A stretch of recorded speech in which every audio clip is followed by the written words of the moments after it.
Мен Аманкелді Нұрсұлтан, Тараз қаласында тұрамын. Мен сіздерге сүйікті қалам Таразым жайлы айтқым келеді. Тараз Қазақстан қалаларының ішіндегі ең ежелгілерінің бірі. Тіпті ол туралы мәлімет 6 ғасыр деректерінде кездеседі. Қазақ хандығының негізі 550 жыл бұрын осы Тараз қаласының маңында құрылғандығы белгілі. Мен туған жерім жайлы көбірек білгім келіп, Жамбыл облыстық өлкетану мұражайына бардым. Олай болса, мұражайға бірге саяхаттайық. Танымал тарихи қаламыздың сан ғасырлық тарихын Тараз 2000 музейі баяндайды. Мұнда біздің заманымызға бұрынғы 1 ғасырдан бастап біздің заманымыздың 12 ғасырына дейінгі әлемдік маңызы бар бірегей жәдігерлер ұсынылып, Тараз тарихының маңызды беттері бейнеленген. Орта ғасырлық тұрмыста түрлі мақсатта қолданылған күйдірілген, күйдірілмеген, жалатпалы қыш ыдыстар, үлкенді кішілі шырағдандар, хош иісті әтірлерді, дәрігерлік заттарды, сынаптарды сақтайтын жұмыр тастар, майжамдар, түрлі ою-өрнек түсірілген тәрелкелер, жинақ сандықшасы, сыйымдылығы әртүрлі астық, сұйықтық сақтайтын құмдар, сапты аяқтар халық назарына ұсынылған.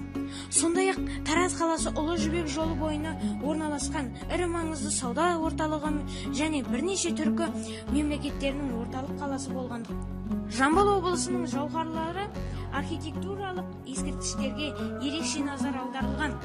Сонымен қатар Жамбыл облысының аумағындағы тарихи ескерткіштер Айша бибі, Бабаджа хатун, Қарахан баба, тектұрмас кесенелерін 3D форматындағы голограмма түрінде тамашалауға болатын ғажайып бөлім іске қосылған. Музейдің мақтанышы қаланың 2000 жылдық мерейтойына тарту етілген тас мүсіндер және көне түркі жазуы музейі.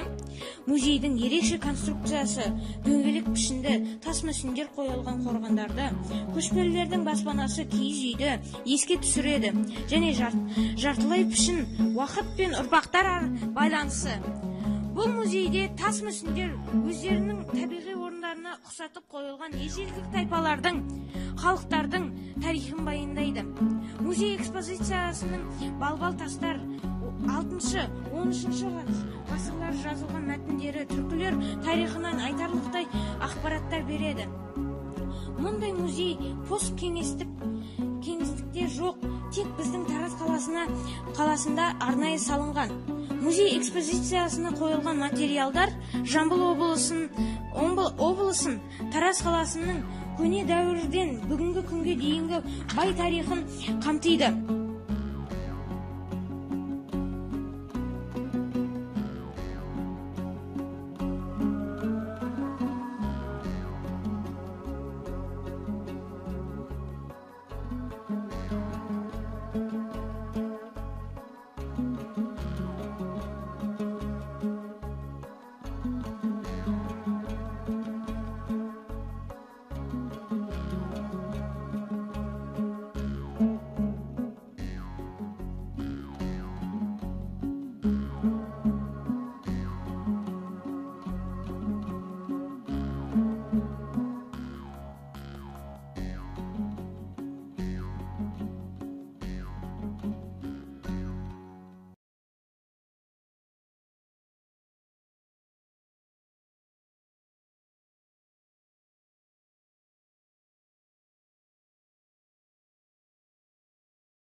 Біздің эрамызға дейінгі 4-13 ғасырларда сақ кезеңіне жатқызылатын жәдігерлер үлкен қызығушылық тудырады. Қола қазандықтар ТМД елдері бойынша табылған 3 сақ жауынгерінің дулығасының бірі, қоладан жасалған жануар мүсіндері және тағы басқа. Мен бүгінгі ұмытылмас саяхатымды аяқтаймын.